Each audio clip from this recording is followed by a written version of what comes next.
growing up in a broken home, mom and dad, really didn't have the things working out, with a single mom that she couldn't teach me how to be a man.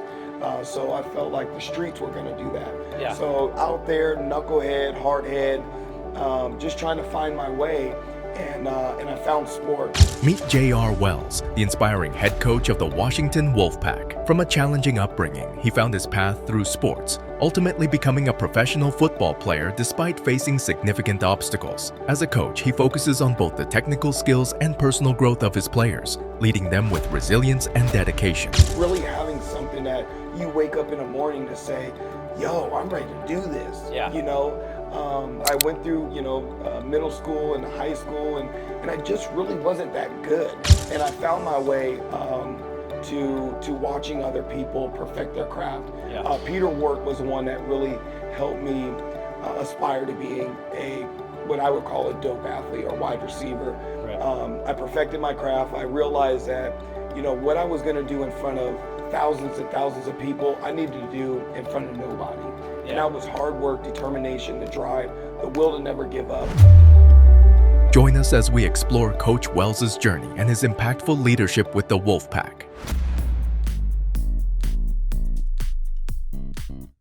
Hey guys, welcome to the Wicked Raps podcast here in Mukilteo, Washington. Don't forget, that's wickedraps.net. Be sure to check out our new website and a lot of the new stuff we've brought to the table here for you this year. As always, have my business partner here, Christopher Goff. How's it going, and guys? I want to go ahead and introduce you guys to our guest today. This is Coach Wells of the Washington Wolfpack. Yeah, there we go. Yes. And if you didn't know, these guys play out of the Angel of the Winds Arena. That's right downtown Everett. I encourage you to get online right now. Ticketmaster, get some tickets. Absolutely. Either way, we're going to go ahead and take this podcast off and learn more about what Coach Wells does with the Washington Wolfpack. I'll go ahead and let Chris take it from here, and then we'll go from there. Man, I tell you what, it is so much fun to come watch these games. It's a mixture of hockey, soccer, and anything possibly fast that you can think of. Yeah. I see that you have coaches on the field. Yes. I love when a football comes out of bounds. It's almost like a foul ball. We get to take it Yes. home with us, have the Absolutely. players sign it. It's such an incredible, invigorating environment. And I Yeah. love that you bring this back and you bring the attention of what this is like and what other children that are looking to aspire to be pros, Yeah. what they can look forward to. And there's so many elements to this game. So Yeah. we appreciate you here. Thank you. And we look forward to getting to know a little bit more about you. Yeah. Thanks for having me. Yeah, so I think, for our audience, tell us a little bit before you got involved in Washington Wolfpack. How'd you get into football? Why football? How'd you become a coach? Yeah, man, that's a really great question. First and foremost, again, Wicked Raps, come check them out. This is a great place. Get to the website like he listed. And obviously, great people. Again, thanks for having us. Absolutely. Again, back to your question, man, it's God's plan, growing up in a broken home, mom and dad, really didn't have the things working out. So growing up, I felt, with a single mom that she couldn't teach me how to be a man. So I felt like the streets were going to do that. Yeah. So out there, knucklehead, hardhead, just trying to find my way. And I found sports. Sports was a really good deal because it brought that community together. Yeah. It brought that family environment together. We were talking about it earlier, the drive, like really having something that you wake up in the morning to say, yo, I'm ready to do this. Yeah. So with that, I got into sports. I was watching my older brother do it. And, I really didn't even get into football until middle school. Okay. Started doing that. I'm a wrestler as well. Nice. I found wrestling because I got cut from the basketball team. Yeah. I was too violent. Yeah. I fouled all the time kind of deal. Yeah. So I went through, middle school and high school, and I just really wasn't that good. And what was really crazy is as a wide receiver, my brother's a quarterback, and we always had arguments because I'm like, bro, throw me the ball. And he's like, bro, you're trash. And I'm like, what? So, we had these arguments all the time, and I found my way to watching other people perfect their craft. Yeah. Peter Work was the one that really helped me aspire to being what I would call a dope athlete or wide receiver. Right. I perfected my craft. I realized that, you know, what I was going to do in front of thousands and thousands of people, I needed to do in front of nobody. And that was hard work, determination, the drive, the will to never give up. Yeah. And with that, man, I ended up going to Eastern Washington University after I graduated in 2001. Nice. In Lakewood, Washington, Clover Park. Yeah. I East went out Washington's there. got a great football program. Great as well. program. I was out there with Paul Wolf. I'm right here, sir. You know, I told you I'd make it. Yeah. So I graduated, I got a Bill and Melinda Gates grant, went to Eastern Washington. Again, a knucklehead, hard hand makes soft ass. That's what my mom said, you know, as I was growing up.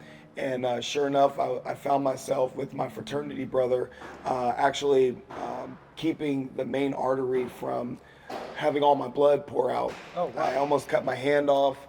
So I'm laying there dying, you know, and I'm like, damn, like, this is it for me. Wow. So I'm literally laying on the ground facing death. Yeah. You know, and at that point I had to make a decision.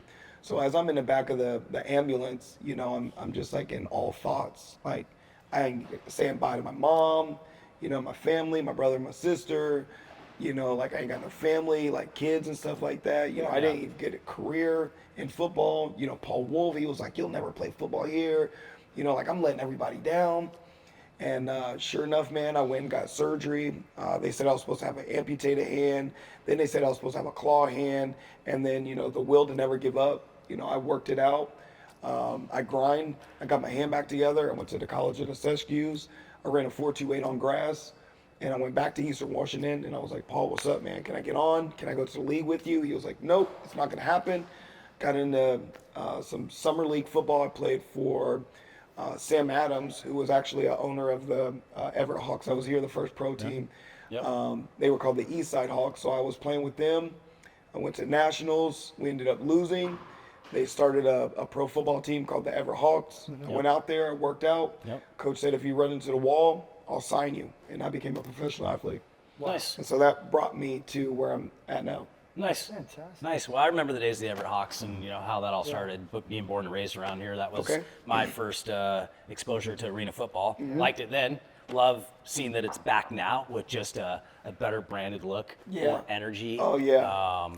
Thanks to you guys, too. Yeah. The logos, if you guys haven't got to a game or you haven't seen our helmets, you're doing yourself a disservice. Go check us out, man. We are fire out here. Yeah. Absolutely. Well, I mean, you know, that being said, phenomenal story. I mean, the will to overcome some of that stuff is just something that most people will never find that will to do it. Yeah. And even in the face of death, they still cannot find that will. And the fact that the universe was looking out for you from that standpoint, and you were going through that transition of realizing the things that you held, you know, so dearly, and things that you felt like you wanted to accomplish but hadn't accomplished, and being able to come out of that and redirect that's awesome. Yeah. Well, absolutely, because we were all in sports. I mean, I played a handful of sports. I know that Wade's been in elite sports as well. Yeah. And then you coming in, your story is phenomenal, and it really is. It's the drive to succeed. Yeah. Drive is unbelievable. When you have that, no one can take that away from Amen. you.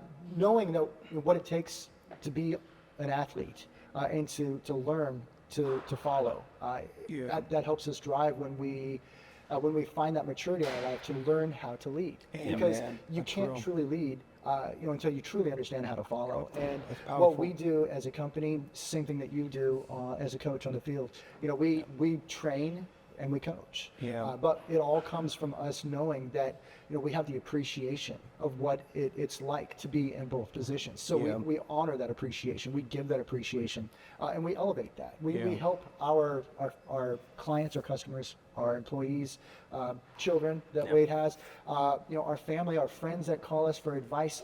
That all comes from us learning to follow the lead of someone like you in your position that's gone through life in sometimes the most hardest pivotal moments, and you've found a way to continue. And it's not that you get knocked down, it's not that you get hit, it's the courage to continue. That drive to succeed. With that, tell us a little bit about what your differentiating aspect is between a trainer and a coach. Man, that's a powerful question. A trainer and a coach. Well, you know, number one, when you say train, for us, I know you said it earlier, you know, when you go to practice, you don't wear baggy stuff as a wrestler. One thing for our organization,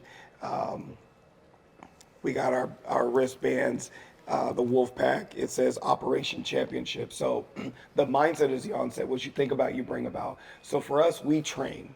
We train instead of going to practice. So in any of my interviews or any of the podcasts that I've done, people always ask, how's practice? And it's like, no, it's how's training kind of deal. Yeah. So training, and the other part was what?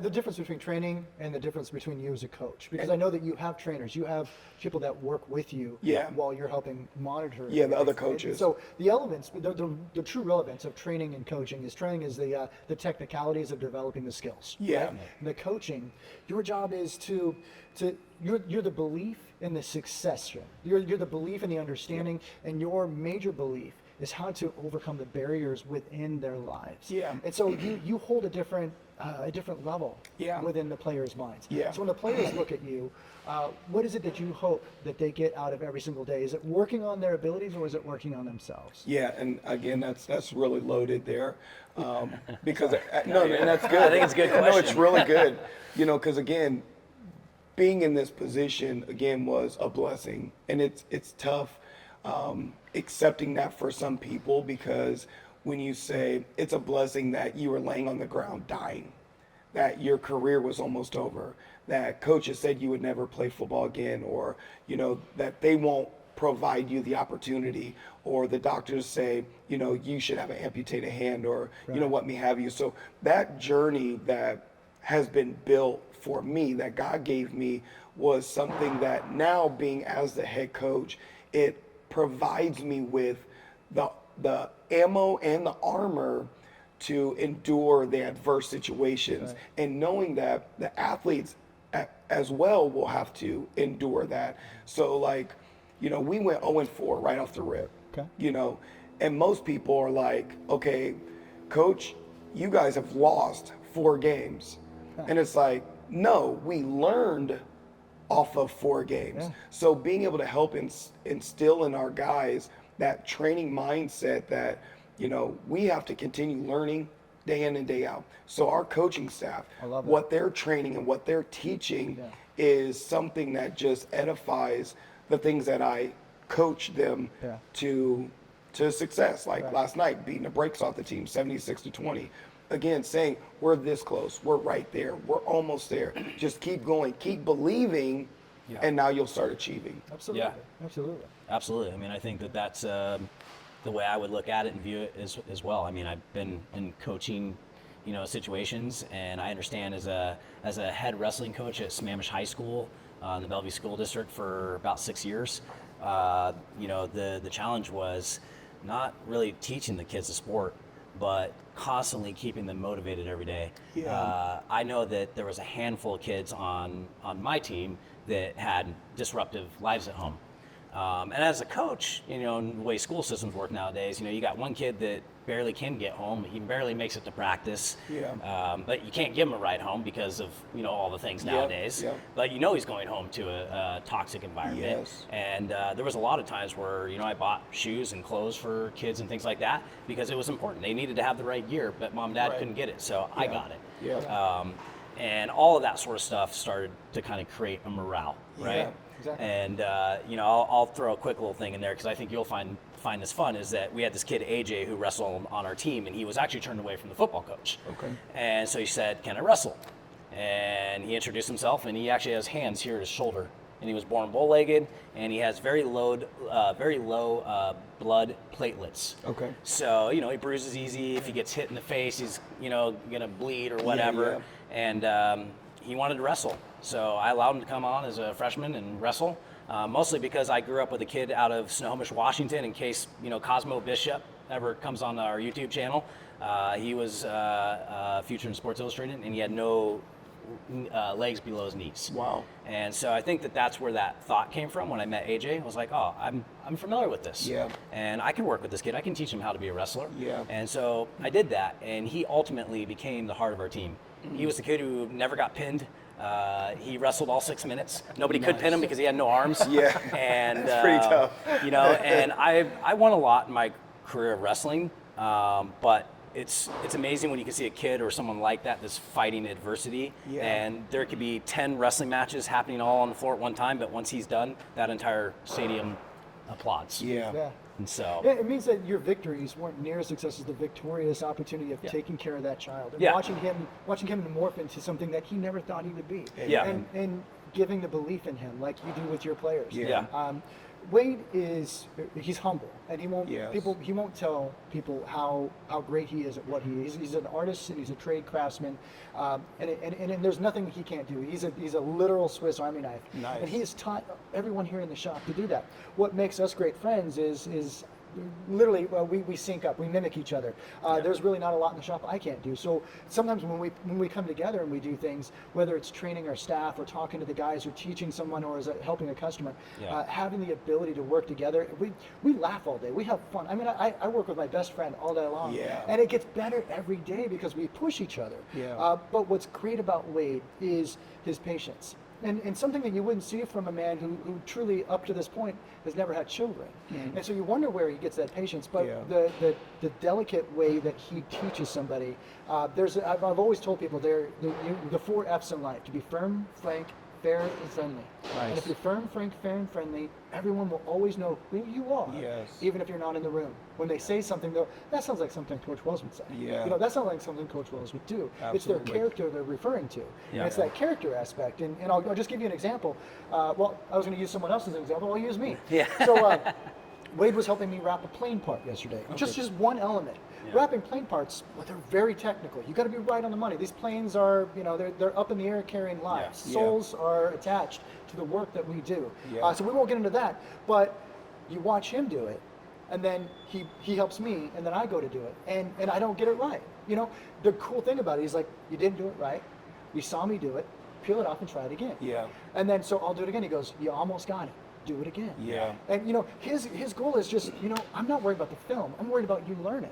Just like you. I'm not, you're not worried about them messing up a play. You're not worried about them making an error in a game. You're worried about them learning. Like you said, it's not losses, it's lessons. And if you're going to fail forward, right? I mean, we need to learn that success and failure are parts of us. They're not over here. They're right down the line. And they work side by side. And that's the brilliant part about being a coach, a trainer, because we come from understanding that if we want to lead somebody, we need to learn that we had to learn. Does that make sense? I mean, no, absolutely. I mean, I think in business or in coaching, that part of it is if we all just started off winning right off the bat, it wouldn't be fun. Right. So instead, through business and or coaching, I have to find failure in order to find success and in order to build a culture. Because everybody in my circle, if I'm a coach, if I fail as a coach, my team fails, right? Exactly. So we're going to fail together. We're a brotherhood, and we're going to figure out what that next step forward needs to be. And that stuff happened in the wrestling room every day. There was frustration a lot of times. There's frustration in business every single day. For sure. But I don't let that sort of stuff beat me up. I just figure out a solution. I used to know a guy, and he was a pretty large up in a very large company, and he would always say that don't come to me with problems, come to me with solutions. So, and that's the biggest thing in life, because a lot of people will first come to their boss or to their coach, and the first thing they come with is the problem. And I'm like, well, hey, I don't want to hear about what the problem is. I just want you to tell me what the solution is. I don't want to figure out the solution, but come to me with a solution. And so, And or saying like, hey, this was the problem, this is what I found. And then you're like, oh, okay. So if I run into it, now we just coached each other up. And now if I run into it, I can say, hey, yo, this is what Wade found. This is the solution to it. Exactly. We used to have a thing in the wrestling room where it was, if you thought that you were smarter than Coach Wade, then I gave the kid the opportunity to wrestle me. I love it. And what it was is he said, I can throw you, coach. Okay, let's see me. So since you're going to tell the whole team that you can do this, let's show you in front of the whole team if you can do that. And I didn't do it to beat on the kid, but to prove a point that he wasn't yet where he thought he was. Yes. And so even though the kid outweighed me, was bigger, all those things, the instant that my assistant coach, who was my dad at the time, blew the whistle, the first thing he tried to do was freaking underhook me and throw me across the mat. Yeah. I saw that coming from a mile away. In fact, I think Helen Keller would have saw it coming from a mile away. And the second he tried to throw that underhook, I just sunk in a reversal on him and reversed it the other way and took him right down the mat. And I just said, when you can do it right, then I'll let you have it. Yeah. But until then, you need to go back to practicing. Yeah. And that was the end of it. And he never, ever once moving forward after that did he ever try to challenge me in that regard. Nice. But challenge is good. Yeah. I love that he challenged, and I love that you took the challenge, and I love that you Yes. didn't just give him the win. Absolutely. I'd be in the locker room, or be in the huddle actually, and I hit the guy in the hands. And he'd come back to the huddle. He'd be like, "Man, I'm really sorry." I was like, "Don't be sorry. Just catch the next one." Yeah. I mean, it's all about the understanding. I tell you what, he caught the next one. Yeah. And it was just about the understanding that I didn't get on him. I wasn't upset. Yeah. There was a great story. Bill Gates years ago had one of his IT techs lose him $1.2 million overnight by making a massive error in the computer system. Wow. Well, the next day, he's sitting in front of his board of directors and a huge panel of reporters. One of the reporters has the audacity to say, "Well, are you going to ask for his letter of resignation?" He goes, "Are you kidding me? I just spent $1.2 million training that guy." I said, "Heck, no one might letting that guy go." Yeah. So if you look at the understanding, as you as a coach, Coach Wells, when you look and you see a player hurting, when you see a player struggling, what goes through your mind? Yeah. Are you hurt or are you injured? Hurting as in what aspect? Hurting physically, mentally, more. So let's say more mentally, because physically, Yeah. I believe players at this level can tell you, "Hey, I need to sit out, or I need Yeah. to come out, or I need some touch up by the medic." Yeah. But mentally, we're all, especially players, all going through what it Yeah. takes to live life. Be in this life, live our Yeah. best life, Amen.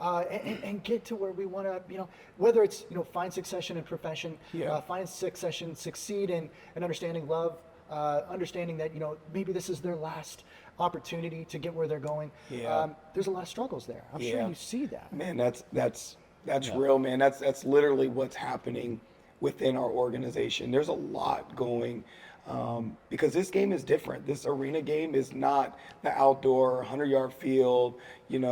Sidelines are 58 yards or some, whatever the spacing is, where you can run from the smoke, you can dodge specific things. This is right here, right now. So there's a lot of, with these guys coming in, a lot of nicks and bruises, tweaks, hamstrings, growings, like all those things that you have got to figure out how to face that.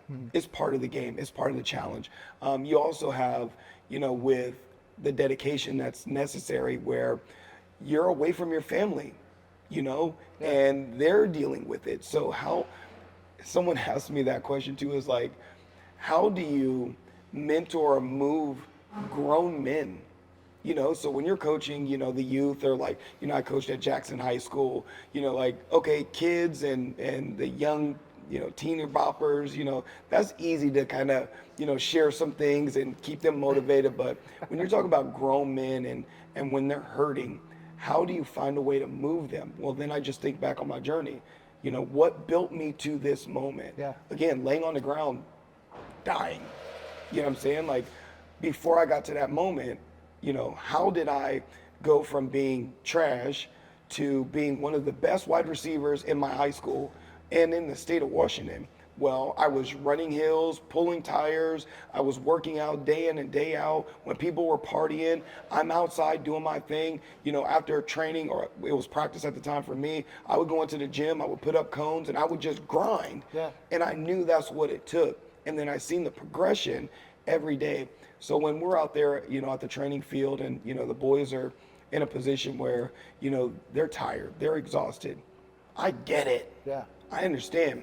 Now, the question is, do you feel like you're tired and exhausted because you're giving it everything that you got? Or is it because you're just kind of like burning out and you're like, because then we have to switch that mindset, right? Okay. On, what is the process to get to the next level? Because every level requires a new level of yourself. Right, of course. So are you getting burnt out because of the process, or are you getting burnt out because you're actually giving everything that you got to get to that next level? And if it's everything that you got to get to the next level, well, shit, then take a break. Sure. Then go relax, recover. But if it's more just like, man, I'm just getting tired. Yeah. Okay, well, you need to get out of being tired, mentally check back in, because once you check out, that guy that's working for that same contract is going to get it because he put in a couple extra reps over you. Yeah. sense, absolutely. No, I mean, it makes a lot of sense to me because I think back, like to all my sports and stuff, if you wanted to be the star guy, you had to earn it. And if you had a kid who was in your weight class, even if you knew you could beat that kid every day of the week, any day, any time, any minute, you still had to honor the challenge every Absolutely. week. And that meant that you were wrestling an actual physical wrestling match in the wrestling room amongst your peers to retain your varsity status. Yeah. Sports and things like that with mental stuff and people having issues at home and things of that nature. I mean, I don't think anybody has necessarily a perfect home life anymore. No. I think outside that, we also get exposed to a lot of things that cause different mental issues with social media and all the different things going on out there in this world. And when I was wrestling, a lot of the time, what drove me, there was plenty of times cutting weight, doing things like that, where I'm like, I don't know how I'm doing this. Yeah. The only reason I kept doing it was because I had 8 other guys that were my confidants. Every day they're like, dude, Beecher, you can do this. You're gonna make weight today. We need you to make weight today. We're counting on you. We're gonna be there to support you. And we can't wait to line up next to you. And that was kind of how the mindset was. I mean, literally between '96 and 2000, you didn't go through Monroe High School and disrespect anybody on that wrestling team. Oh, yeah. It didn't matter if you didn't run in the same crowds or whatever. If you disrespected the wrestling team, or anybody, myself, or one guy in there, you're disrespecting the whole team. Yeah. But the biggest thing that is, from the mental aspect is, my own self. There was plenty of times getting injured or hurt or maybe feeling like I'm not going to beat this guy potentially. Yeah. And a lot of it was just, people constantly coming back, providing me stories, things where they had lost, where they come back and beat the guy, and they're like, Beecher, you're better than this dude. You can beat him. Yeah. And a lot of the times when I was out there on the mat, that sort of stuff carried me through a lot of wins. Yeah. I can remember distinctly one specific wrestling match that I was beating the crap out of this kid from Snohomish High School, and he publicly stated in the Herald newspaper he was going to beat me. He was undefeated. He was a senior, and I was a sophomore at 115 pounds at that time, or 112, one of the two. And, I was cutting weight hardcore. I had no weight to cut. And I finally made weight, and I'm going to go wrestle this kid at Snohomish High School in the pit. It was in the old school pit, which was freaking awesome. Okay. And I'm out there wrestling this kid, and I get him on his back, and all of a sudden I'm bleeding on him, and they stopped the match, and I had him pinned. And I'm like, damn. And so now I'm bleeding. They're shoving the freaking tampons up my nose. I get back out there. They start the match again, and before I know it, I'm scoring. I'm starting to breathe a little heavier because now I can only breathe out my mouth. Yep. And this is where those stories and the encouragement from my team starts to carry me through this match, because now I look at the clock and I'm like, oh, it's third period, and we're 10-10. How the hell did that happen? Yeah. Like, how did he score 10 points on me? Yeah. I was 10-0. Right. And so now I'm like, oh my God, I'm gonna lose this match. And we're third period. And I actually remember I'm sitting here tied up with this kid, we're circling the mat, and I look up, there's like 22 seconds or so left on the clock. And I decide to take a shot. Yeah. And I don't do my famous ankle pick. I go for a double leg. And it was the double leg of my life, man. Okay. 22 seconds it took me to drive him down to the mat with 1 second left to spare in the clock to get the 2 points I needed to win the match. Yeah. Nice. And that extra drive right there took every bit of everything out of me to win that match. And I had a lot of state championship type wrestling matches and things of that nature. That match felt like the one that was better than any of all those. You know what I like about that is the fact that you were a sophomore, he was a senior, and he made it public that I'm gonna beat that kid. Yeah. So he was worried about you. Yeah. So you already did your job. So Yeah. with those few seconds that were left, in his mind was like, oh shit, I'm gonna lose to this guy. Yeah. That kind of deal. Yep, I think it definitely knocked his morale down after that because I don't believe he won many matches after that. And I also know, and I've seen that happen as a coach because, you know, I had a 150-pound wrestler. He never made it to sub-regionals, never made it to regionals. He was a Sammamish High School kid. Never wrestled in Wesco League. This is King County League. The Wesco kids, they're the farm boys. Yeah. They don't mess around. Yeah. They're going to wrestle. And you get some of these kids from Sammamish or Bellevue High School, you might have 1 or 2 kids there that have a great wrestling background. Yeah. The rest of the team, they don't know anything about wrestling. Yeah. And so I had this Hawaiian kid, 2 brothers actually, and this kid Casey reminded me of myself a lot. The way he wrestled, so I started teaching him my ankle pick. And I started teaching him the way I like to tie up and my circling. And before I knew it, at 152 pounds, he became undefeated. Wow. And that was his second year, my second year coaching. And I got him all the way to sub-regionals, undefeated, and he got to regionals. First kid out of Sammamish High School in like a long time to make it to regionals. Now this is where that mentality aspect comes into play. Yeah. He's number 1 seeded guy. He's now going to wrestle the number 2 seeded guy. Yeah. Now we're in that final match of the night where they bring the spotlight down. Yeah. You've been Yeah. wrestling all day. I Yeah. call that tournament wrestling. It's Okay. a lot different than doing a dual match. Yep, absolutely. And so he gets out there. He's winning. He makes a mistake. Guy ends up getting him to his back. He gets out of it, but he ends up giving up quite a few points. Now he's kind of feeling like he's hurt. But in the grand scheme of things, was he really hurt? No. His ego for the first time was challenged. The first time ever in his life, under the spotlight, he made a mistake that challenged his ego and his character. Yeah. Ultimately, he ended up losing the match by a point. He would go to state and then be 2-0. Wow. So the difference is people having a little bit more experience of that. Yeah. And had he had more experience of that failure, what that felt like in that tournament setting, he would have made that comeback and eventually came back and beat that kid. Yes. But there wasn't enough time for him. He was a senior. It was his last year and whatnot. But he still reaches out to me. He's still on Facebook. He still calls me coach. Still reaches out. That's cool. That's the revelation, So- though, of knowing that you need to lose as much as possible Yes. to learn how to. 100%. I win. mean, Yeah. we say it every day here. Never stop learning. Yes. You know, Justin Pate, Rap Institute, never stop learning. He says that all the time. I tell people, you know, I got 19 years of doing this stuff. Do I know everything? No. I only know what I know based on what I failed on. Yeah. And what I have failed on has made me a better designer, a better installer, a better business owner. And most importantly, what I've learned out of everything in 19 years is not about sales. That's easy. It's the relationships. Amen. And the more that Christopher and I have focused on relationships, especially over the last like 18 months, we have seen our business just skyrocket. Yes. And it's because people want to be touched. Yeah. Not touched. Appropriately. Yes. Yeah. We call it, you know. Well, here they're okay with either. Yeah. We call it the high touch, right? Like everything can be done through email nowadays. Yeah. And I can send you a text message and I can fire you an Instagram message and a Facebook message, but a lot of that's impersonal, right? Yeah. Or maybe I just don't understand what it is you're trying to tell me in text, or maybe your text came across in a way that you didn't mean it to come across. Absolutely. And so sometimes you got to send the email and also follow up with a phone call. Yeah. So that you can make sure that the bridge is being crossed together. Yes. And you're not crossing past each other. Yes. You're The walking connotation it is together. huge, right? And we talk So- about that. It's like somebody says to you, how do you train and motivate grown men? It's the same thing that we do here. Yes. Right? With children, you can kind of play with them. You can banter with them, and you can have these fluffy, furry words. You know, like, "Hey, let's go do this, and we're going to learn." And you know, with an adult, you have to use power words, right? Yes. We talk about the efficiency of being simple. Yeah. As we're building our companies, can we go around and just develop one aspect? Yeah, sure. If we just went out to the world and said, we are great at tinting, and we're going to tint your ride, we're going to take care of this, well, people would just get to know for what we're telling them. They know what you put in front of them, right? People will only hear what you say. And so you learn to understand there is a difference between speaking and talking. Yes. There's a huge difference in compartmentalizing the understanding of listening and hearing. Yes. Right? So if your players just hear what you're saying as opposed to listen Yes. to what you're speaking into them, Yeah. there's that's that complexity. Yeah. But to simplify that, we don't just tell people, well, we're good at this.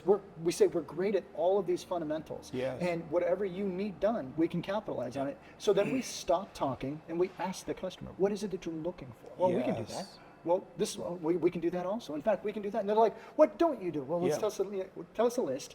and we'll tell you what we don't do, because what we don't do, we know somebody who does. Yeah. And that is the relationship aspect that we build. So as we simplify that, we call that the champagne tower, right? When you go to a wedding and there's 300 people, they don't go around and fill everybody's champagne glass. By the time it gets done and they do the toast, his champagne's warm. Yeah. So they fill it from the top, top and the top overflows. fills the rest. Yes. That opportunity to live inside that environment like you do as a coach, you have power words that you use, right? Words that mean a lot. Yeah. We use those words here. You know, we love motivation, dedication. We love appreciation, and that's a huge one. Yeah. But as you look at what you're trying to do as a team or building a team, one of the biggest one is elevation. So as we elevate our team, every single night before they leave, we make sure that we tell each of our guys here, and they understand and they reciprocate it, and then they recognize it.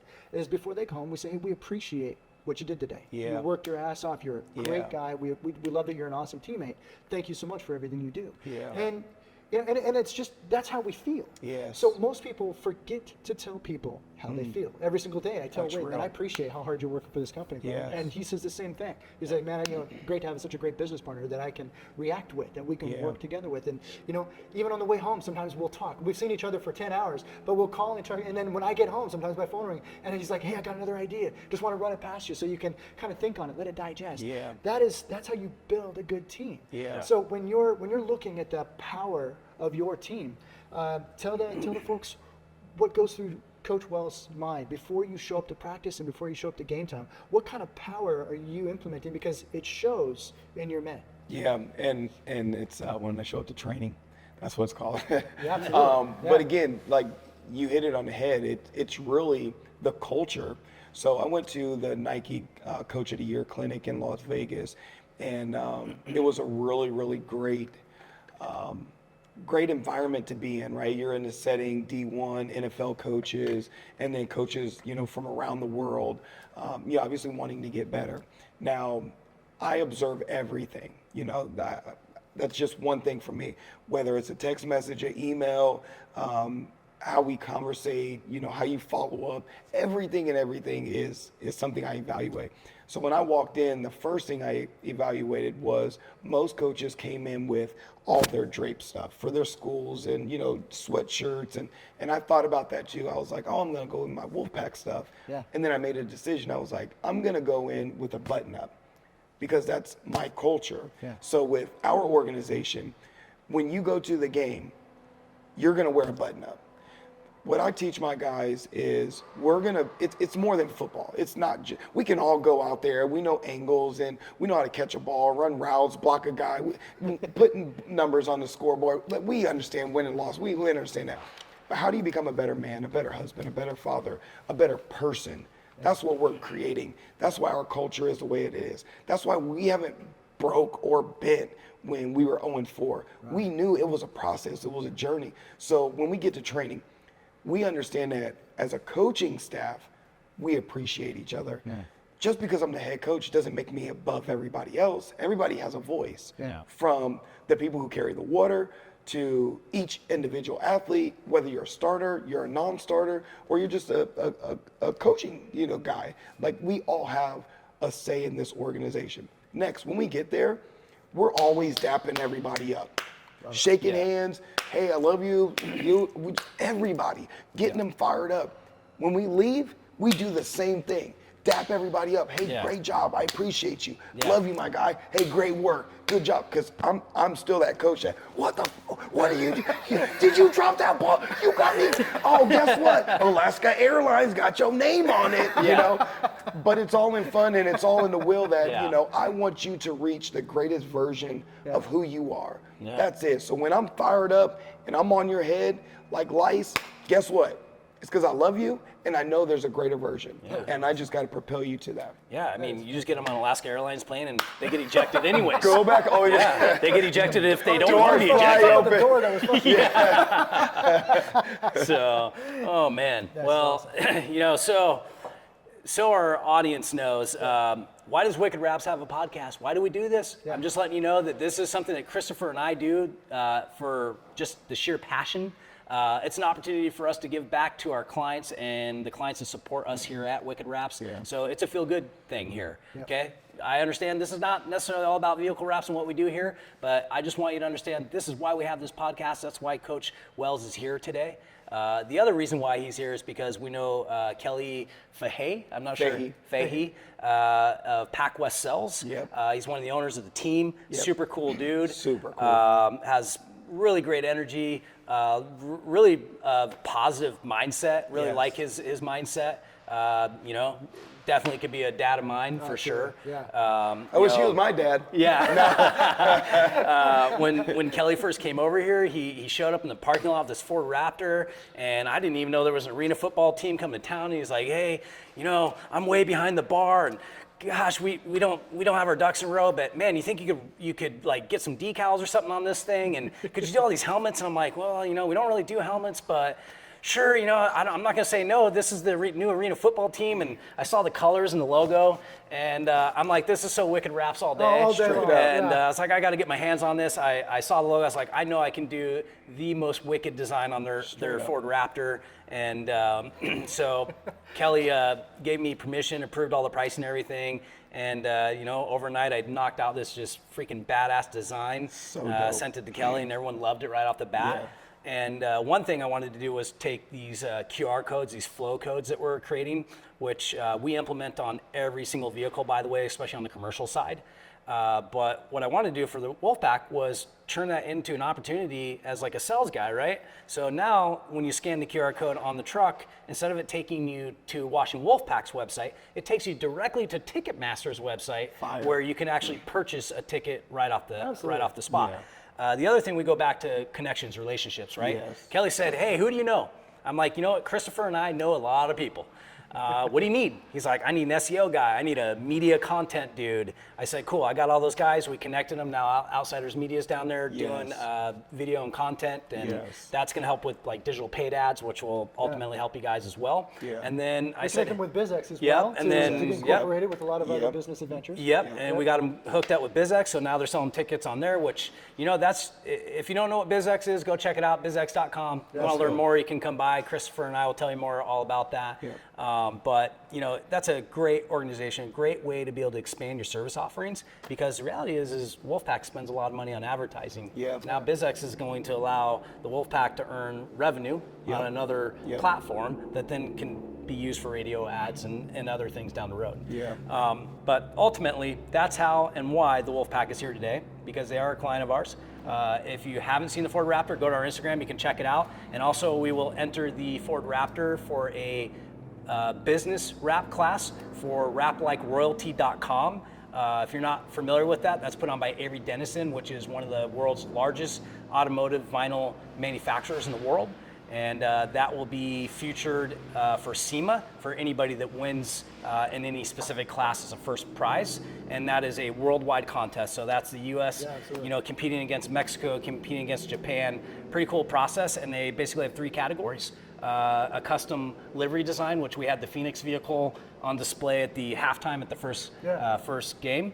And then we're going to enter your guys' truck into the best wrap. We believe it's a really cool business wrap, and we're hoping that it will win a trophy. So what was neat was Kelly came in, and all of a sudden we started recognizing that Kelly had a little more than he needed. You know, normally our customers are weeks out. Kelly's like, "I'm days out. In fact, I'm hours out." So we show up the next day, and there's 30 helmets sitting in our lobby. We're like, "Well, we can do this." And then the truck comes in. It was like, "Well, we got you, Kelly." Just, you know, and so we worked till 7:30 one night, wrapping those helmets so that Kelly can take them down to your Oregon game.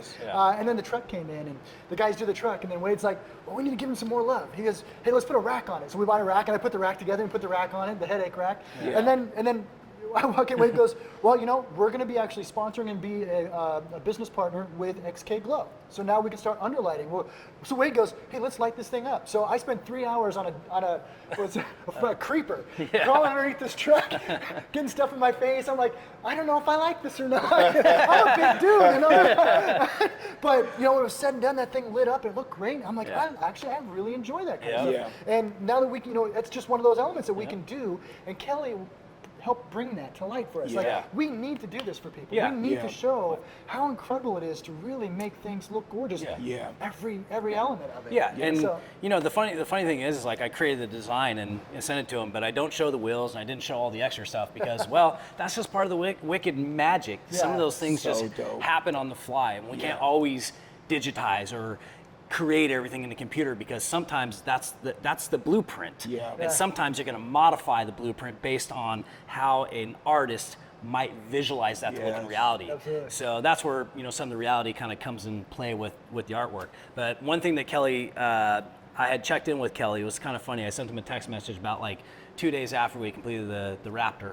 And I was like, hey, how are you enjoying the truck? Just want to make sure you're happy with everything. And he wrote back, I love it. I feel cool. That's what Kelly said. And I that's kind of resonated with me because I'm like, man, I mean, we should all feel cool. yeah, right? Like, he feels cool. Like, now I envision Kelly driving around the Raptor. He's got the music on, the windows are down. Straight up. And he's like, he's cruising. He's thinking everyone's looking, but no one's even hearing the music. It's just Kelly feeling good, Well, I can definitely tell you, I've had multiple people hit me up and say, hey, I seen your guys' Wolfpack truck.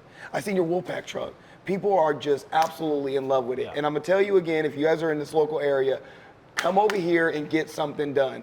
Our helmets are the flyest helmets in the AFL. I think in football history, nobody has the dopest helmets like our helmets, and that's because of Wicked Wraps, and I appreciate you guys for sure. Well, we love it. When Kelly came in, we get appreciation typically from because we're like, oh my gosh, this is amazing. You've changed my car. Kelly walked in. We had the lights down. We had his underglow on, and his truck looked amazing. The man looked and he walked over to Wade and I, and he gave us a hug. Yeah. And he says, guys, and then he walked up the stairs and he looked at it. He goes, I'm speechless. And it was just. He is such a kind, wonderful guy, and he has so much in his mind. He's going in 10 different directions. For him to just take a moment and just appreciate us, but we wanted Kelly to feel cool, and we're glad he does. Yeah. So that's absolutely. awesome. And We're glad the Washington Wolfpack is here. You guys are amazing. Thank you. You're, like I say, you're just bringing that motivation to all of us to have a great time. Yeah. But I look in for the kids too. I look, Yes. when I saw you after the game, you walk over and you're shaking kids' hands and you're talking to them, high-fiving them. And your players are doing the same thing. So I know that you're instilling that because that's what this world needs more of. Yes. Is just more mentors. Yeah. So tell me two things.